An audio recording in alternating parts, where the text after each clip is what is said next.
A very warm welcome to Addis News. I'm Solomon Danye. Thanks for joining me.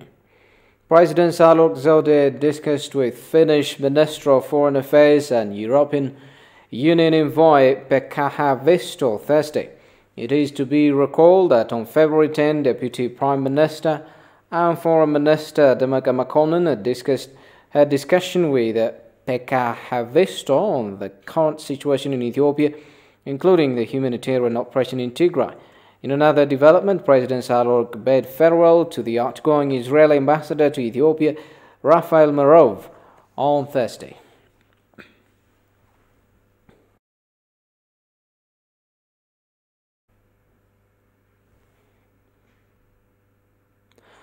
Minister of Foreign Affairs of Ethiopia had condemned in the strongest possible terms the escalation and provocative behavior of the government of the Sudan regarding the boundary issue between the two nations.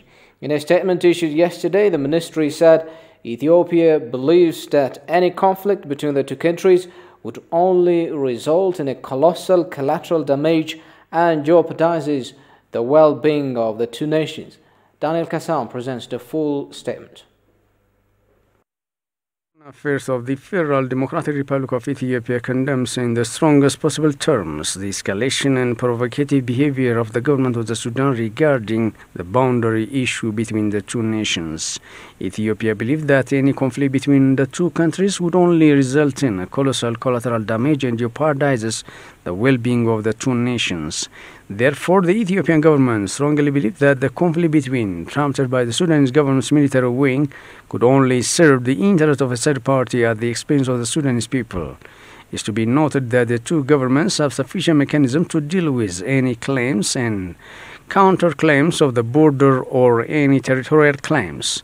However, the Sudanese National Army violated the basic principles of international law and peaceful settlements of disputes by unceremoniously invading Ethiopia in early November 2020.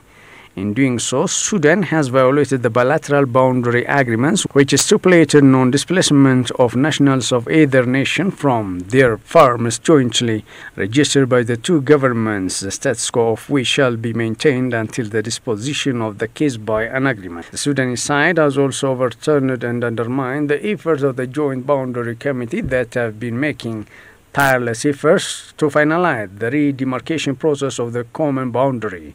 Contrary to the spirit of friendship and cooperation existing between the two brotherly countries, the Sudanese army looted properties, buried camps, attacked and displaced thousands of Ethiopians, and controlled vacated Ethiopian military camps. What's more deplorable is in an apparent misrepresentation of the facts on the ground, Sudan is deliberately engaged in misinformation campaigns against Ethiopia by accusing the victim as an aggressor, evading accountability by shifting blame and camouflaging its belligerence, and continue its provocation in an attempt to control more lands.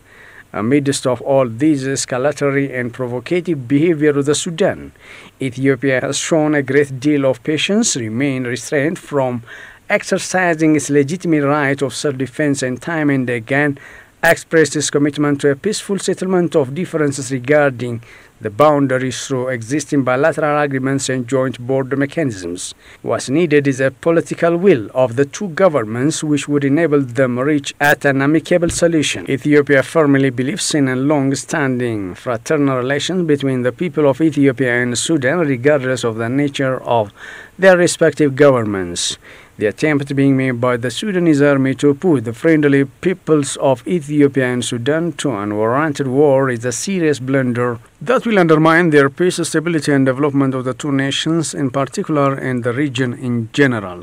Ethiopia, while reiterating its commitment for a peaceful settlement of boundary issue, once again calls upon the government of the Sudan to reverse the aggression, desist from provocation and resort to a peaceful settlement of the boundary issue. Therefore, the Ethiopian government would like to call upon the people of the Sudan to check on its government from serving a third-party interest which only would result in the deterrent of the two nations. Furthermore, Ethiopia calls upon brotherly African countries to advise the Sudanese government to finalize the border issue through available mechanisms in peaceful manner. The government of the Federal Democratic Republic of Ethiopia also thanks the people of Ethiopia for showing maximum patience and profound understanding.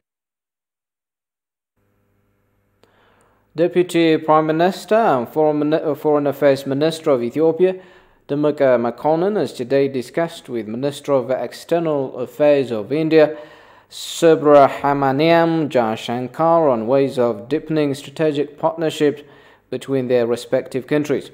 Deputy Prime Minister Demeke Mekonnen tweeted that he had fruitful discussion with his Indian counterpart on how to scale up bilateral relations to a strategic partnership and cooperation in multilateral forms.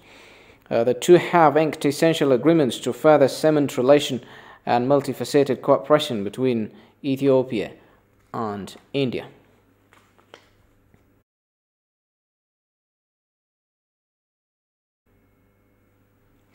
Ethiopia and South Sudan have signed a military cooperation agreement.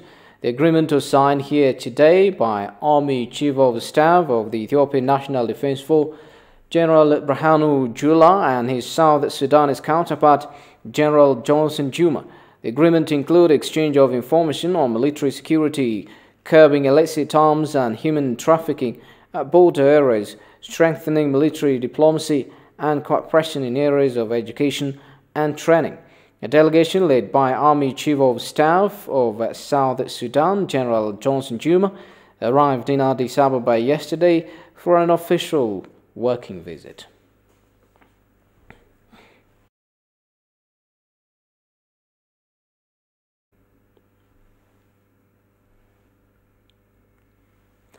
The first annual Parliamentary Research Conference, set for 2 days, has kicked off at the United Nations Economic Commission for Africa early today.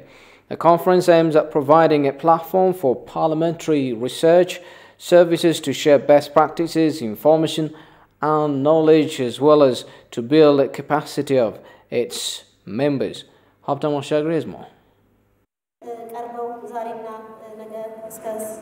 The first Parliamentary Annual Research Conference has kicked off early on Friday in Addis Ababa with the aim to establish partnerships with researchers for sharing best practices, information and knowledge. Hosted by the House of People's Representative, the conference gets started is under the theme Parliament, Democracy, Good Governance and Human Rights. In his opening remarks, Speaker of the House of People's Representatives, Tagasech Afo, said a strong parliamentary research support can play a crucial role in improving legislative decision-making and strengthening democracy.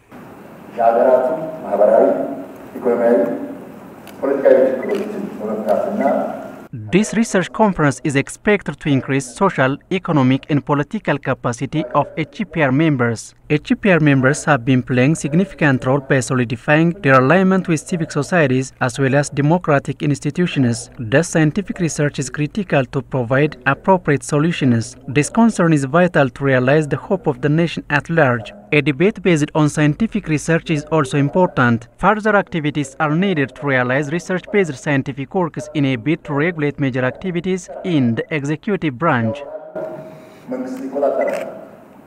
Reliable factors and analysis contribute to better understanding of problems, provide more realistic and effective legislative solutions to problems, and can envisage the impact of laws before they are adopted, he added. The conference would have a significant contribution for the ongoing institutional reform activities of the Parliament, besides allowing it to take decisions based on researches, particularly in drafting laws and monitoring activities.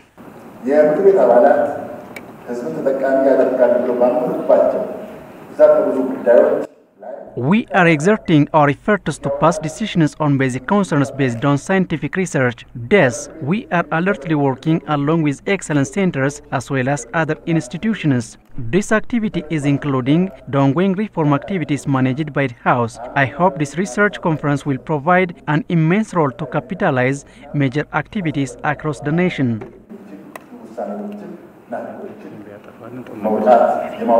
Moreover, it would help universities, research institutions, think tanks, civil society organizations, and professional associations to forge a strong network and engage problem-solving researchers, thereby contributing their share for national economic growth, he said. The two-day conference is organized jointly by the Secretariat of the House of People's Representatives of Ethiopia and the United Nations Development Programme.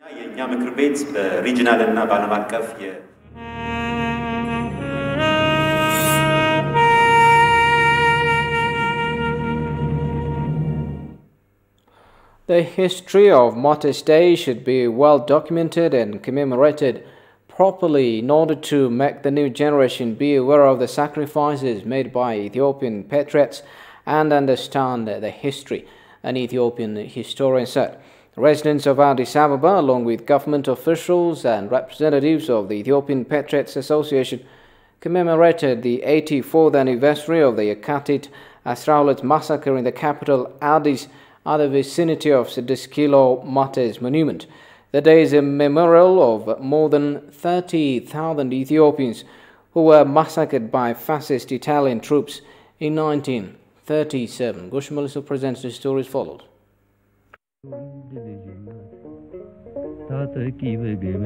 The Martyrs' Day is marked every year on February 19 to remember over 30,000 Ethiopians who were massacred by fascist Italian troops within 3 days. The worst massacre in Ethiopian history was by the Italian forces embarked on following an attempted assassination by Ethiopian patriots Avra Deboch and Moges Asgedom against Marshal Rudolf Graziani, who had led the Italian forces in the second Italian invasion of Ethiopia and was supreme governor of Italian East Africa. With the presence of Deputy Mayor of Addis Ababa City Administration Adanet Abebe, members of the Ethiopian Patriots Association and residents of Addis Ababa City, the 84th Ethiopian Martyrs' Day has commemorated through laying wreaths at the Yekatit Asraulet monument to honor sacrifice of those Ethiopian patriots for their country's sovereignty. Talking to ETV, history researcher Ayele Bekari said the history of Yekatit Asraulet massacre should be well documented and properly commemorated. Previously, Yekatit Asraulet Martyrs' Day was commemorated as a national day. The history of Martyrs' Day has to be well documented and remembered appropriately in order to make the new generation to be aware of about the sacrifices made by the ancient patriots and to understand the history properly.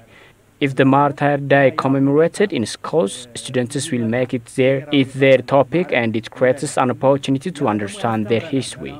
Therefore, I recommended that Martyrs' Day should be celebrated as a national day like Adwa and others.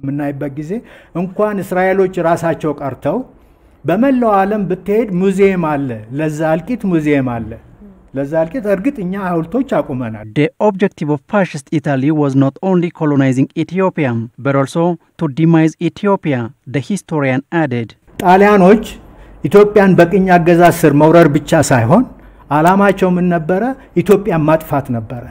Italy came to Ethiopia, its main objective was not only colonizing, rather it had also a plan to disintegrate Ethiopia.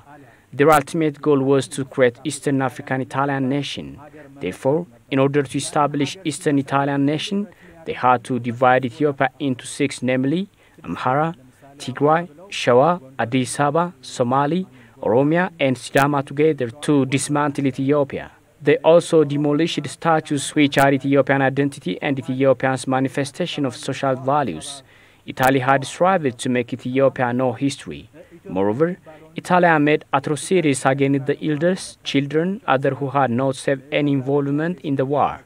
The massacred martyrs may surpass 30,000 Ethiopians. But I'm important የሆኑትን የኛ መለያ እንትኖችን ሐውልቶችን ለምሳሌ አጼ ሚኒሊክን ሐውልት አነሱ።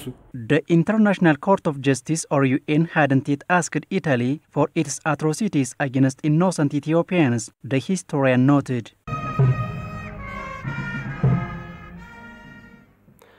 Meanwhile, Addis Ababa residents have attended the commemoration of the 84th Ethiopian Martyrs' Day here in the capital Addis at the Yekatit Asraulet monument. They have also expressed their feelings about the day. Kasaun Jane can pass the views as follows. ግፈኛው ፋሺስት Today is a commemoration of the innocent, something unforgettable evil deed by the cruel fascist Graziani, who had distracted and killed many Ethiopians. Following this attempt, thousands of innocent Ethiopians were massacred and imprisoned at the hands of fascist soldiers.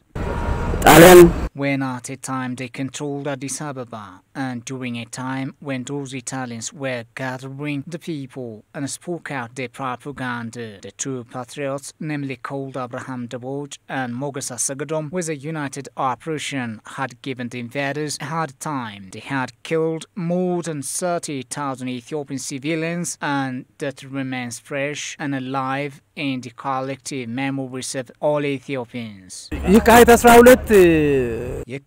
12 is a time that recalls the two Ethiopian brothers and patriots who were angry with Graziani and threw bombs over the fascists. And I also joined the patriots since that time. So this day is a day where we various Ethiopians work in partnership to fight against the brutal reprisal taken by Graziani. Mobs of Ethiopians were able to drive out the invading force. This is an era where colonizers. It is an era where Ethiopia needs her children to sacrifice divisive interests for the sake of their country. This kind of holiday is needed to just remind us where we came yesterday. If we know where we came from yesterday, we can assure that where we are today. And if we assure today's situation, we can continue an assured and productive plan for tomorrow. This is why we united and present here to commemorate our fathers and forefathers' patriotic and heroic history with confidence. What the fathers were transmitted to us when we celebrate this monumentous victory, we should pay tribute to our patriots who defeated the invading Italian colonial forces. There are many lessons we can draw from this historic event, and there must be various ways that must be organized for the youth to know history, just like Guzo Adwa. Similarly, in various industries like film and so on, the youth should get aware of the Battle of Adwa and its outcome that highlight the critical importance of self-reliance, patriotism and selflessness and unity through respecting political, ethnic and other differences. Ethiopians mark the 19th of March as Martyrs' Day, on which the Italian invaders massacred over 30,000 civilians. The 3-day-long massacre gave rise to a large number of patriots across the country to fight for vanquishing the fascist army once and for all. Sintayo Tamra presents. February 19 is remembered by Ethiopians around the world as Martyrs' Day in commemoration of one of the bloodiest days of the Italian occupation. On February 19, or Yekatit 12 in the Ethiopian calendar in 1937, following an attack on the life of Viceroy Rodolfo Graziani, the city of Addis Ababa was swept by a wave of indiscriminate violence at the hands of fascist black shirts and Italian civilians. Brutal reprisals continued in the following months as Graziani took advantage of the attack to suppress all opposition to his rule in the new colony in East Africa. The Italian troops had been tirelessly trying to convince Ethiopians to be colonized by Italy. However, Ethiopians had shown invincible spirit at the Battle of Adwa that they would pay everything to their sovereignty. On this day 84 years ago, the Italian troops occupied Addis Ababa University. Abraham Daboj and Moges Assagadom, Ethiopian patriots, threw a bomb which wounded Graziani, the enemy army leader. It was for vengeance of this bomb attack that the Italian troops started massacring the residents of Addis, women, men and children. This monument, hence erected as a depiction of the massacre of the Ethiopian martyrs that refused colonialism and fell down to safeguard Ethiopia's sovereignty. The residents of Addis now say the monument has big meaning at the core of Ethiopianism.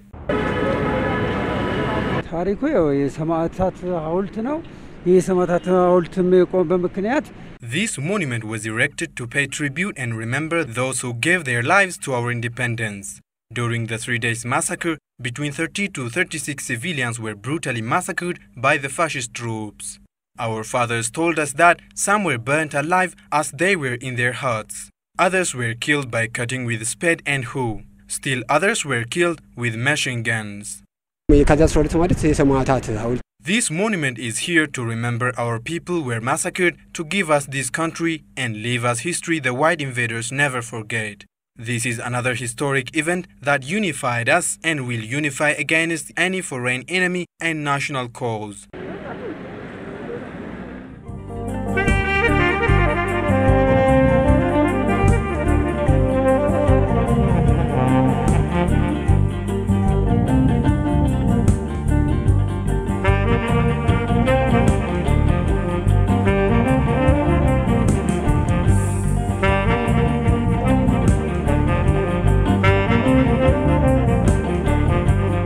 A country without a historical memory is like a person without a head. Over a century ago, the Ethiopian people and the national leadership united like one person to defeat the foreign power that eyed to take over Ethiopia. The victory of Adwa is a victory that united a nation, the people, and the leadership.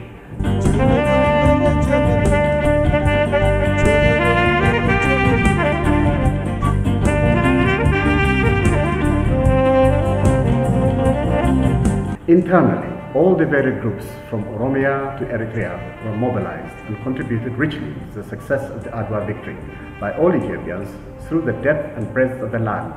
This was not a victory of the leaders or one ethnic group. This was a national victory with a wider African and indeed world significance. It was and remains an exemplary episode in demonstrating what a united people can achieve with the support of the African diaspora and the anti-colonial forces in the West.